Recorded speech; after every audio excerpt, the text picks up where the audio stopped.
अब हमारी कहानी यहाँ खत्म नहीं हुई। ऐसे ही फिर एक बार मिल गए तो कछुए ने कहा कि देखिए खरगोश भाई, एक बार हमने आपके कहने से रेस लगा ली थी, अब कि मेरे कहने से भी हो जाए।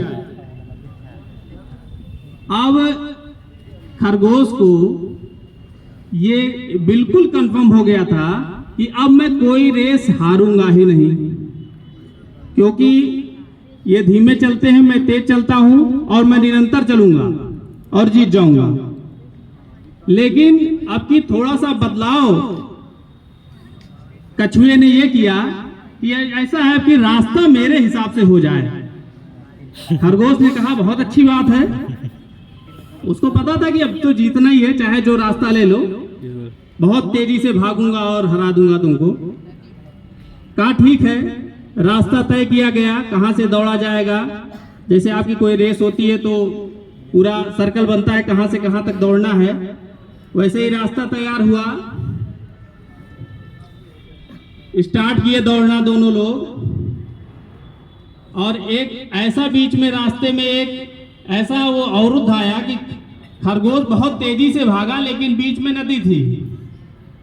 अब वो वहां बैठ गया। अब वो कितना भी तेज भागा हो, अब तो नदी पार कर नहीं सकता हो। तो अब धीरे धीरे धीरे धीरे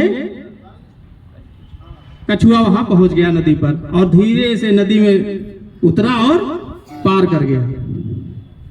अब इसमें कौन जीत गया? कछुआ फिर जीत गया। अब इस कहानी से हमको क्या शिक्षा मिलती है?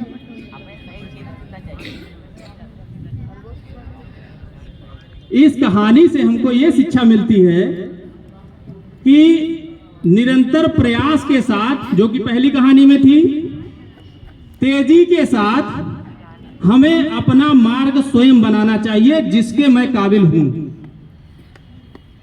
समझ में आया? जरूरी नहीं कि आप साइंस पढ़ते हो तो आप सोचे हम साइंस में ही निकल जाएं, साइंस में ही नहीं आ रही ज्यादा। यदि आपके अंदर आर्ट का कोई सब्जेक्ट है जिसमें आपकी पकड़ अच्छी मजबूत है तो आप उसको तैयारी करिए। समझ में आया? उसके पीछे नहीं, जो आपकी क्षमता है, क्षमता के अनुसार आप तैयारी करिए। तो इस कहानी से हमको क्या शिक्षा मिली कि निरंतर प्रयास के साथ, तेजी के साथ हमें अपना मार्ग स्वयं तय करना चाहिए कि किस मार्ग के काबिल हम हैं। अब हमारी कहानी यहां खत्म नहीं हुई। खत्म हो गई? खत्म नहीं हुई। फिर दोनों लोग मिले बड़े प्यार से। अब की कहे कि ऐसा है कि ये तो ऐसे ही चलता रहेगा हमारा तुम्हारा मामला, कुछ ऐसा करो कि तुम भी आगे बढ़ो और हम भी आगे बढ़ें। रास्ता वही था, दोनों भी वही थे, कछुआ और खरगोश। फिर से रेस लगी, दौड़े, लेकिन अब की कैसे दौड़े? जहां पर भूमि थी, धरती थी, जमीन थी, वहां पर कछुआ खरगोश के ऊपर बैठ जाता था, और जहां पानी आता था, नदी आती थी, वहां खरगोश कछुए के ऊपर बैठ जाता था, और दोनों रास्ता तय करते थे साथ मिलकर। अब इस कहानी से हमको क्या शिक्षा मिली? इस कहानी से हमको ये शिक्षा मिलती है कि निरंतर प्रयास के साथ, तेजी के साथ, मार्ग प्रशस्ति के साथ, ये हमारा कौन सा मार्ग होना चाहिए?